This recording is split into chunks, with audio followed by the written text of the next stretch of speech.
I'm always intrigued by the mystique and the relative anonymity that some pedal builders kind of exist in. I think about builders like Paul C. Audio, who's kind of a modern legend for developing the Tim and the Timmy overdrive pedals. To my knowledge, he doesn't even have a website. It's nearly impossible to contact him, and he's sort of just this mythical creature in some ways. I also think about builders like Land Devices, who release small batches of pedals periodically, but if you check their website, there's not really any information about the company, who's running it, who's behind it, no kind of human personal presence online or on social media. And I certainly make no judgments about that. I more so just think it's kind of fascinating to observe the business models and brand presence of different players in the industry. One thing that I kind of have to remind myself of when I think about these builders that kind of exist in anonymity is that oftentimes it's just one guy or girl that's building these pedals by hand in their spare bedroom, in their basement, out in their garage. And a lot of the reason for remaining in kind of that relative anonymity and not going above and beyond to kind of promote and make a splash or a presence as a brand is that they want to make this a sustainable thing that they can do, that a lot of these builders are kind of really sensitive to controlling the growth, to building and producing and releasing pedals in a way that they can keep doing that at their current state. And so I think that's pretty cool. I think it's admirable to kind of take stock of what you're able to do and also be able to kind of stay true to the things that you're wanting to do, the products that you're inspired to release, and also kind of stay within your bounds to the extent that you don't kind of get bowled over by demand and interest and kind of find yourself treading water. Blackskycraft is kind of a good example of that. They do tend to do smaller batches. They announce stuff on Instagram. And so if you're interested in keeping up with that brand, do check them out on Instagram. I'll post a link below in the description too, so you can kind of just get a feel for what their MO is, see some of the other products that they've released, and just kind of get a feel for the brand. This isn't a sponsored video, but it's just a video that I thought would be fun to make personally. I think it's really cool to talk about and to elevate some of these smaller builders.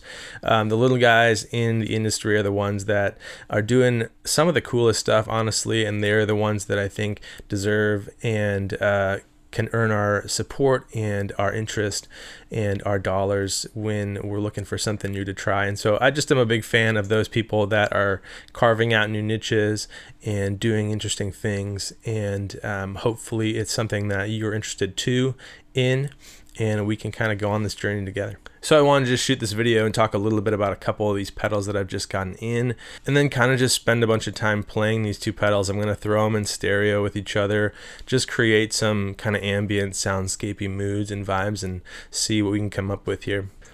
Blackskycraft is the builder. It's a one-man shop over on the East Coast.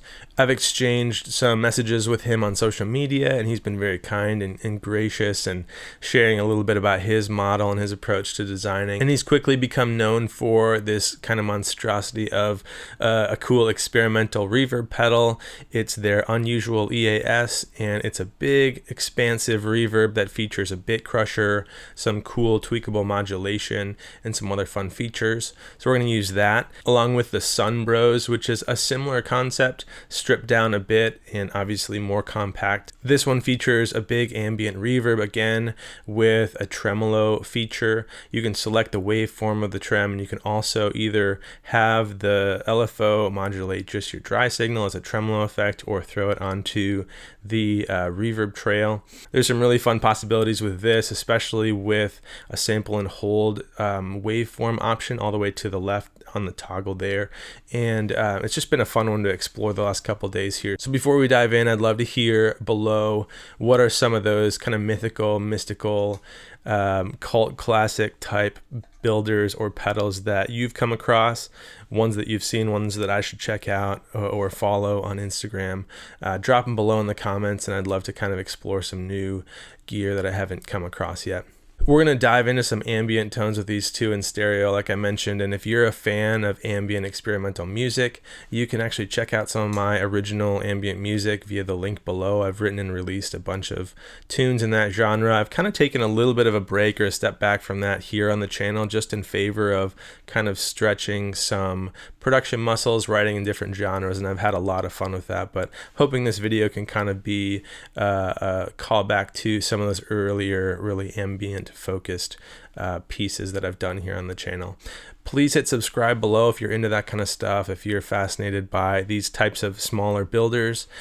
We do cover these on the channel on occasion, and I always love to dig into what they're doing and the products that they're making here. But enough talking, we're going to get to some sounds and enjoy whatever comes in the next handful of minutes here.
you.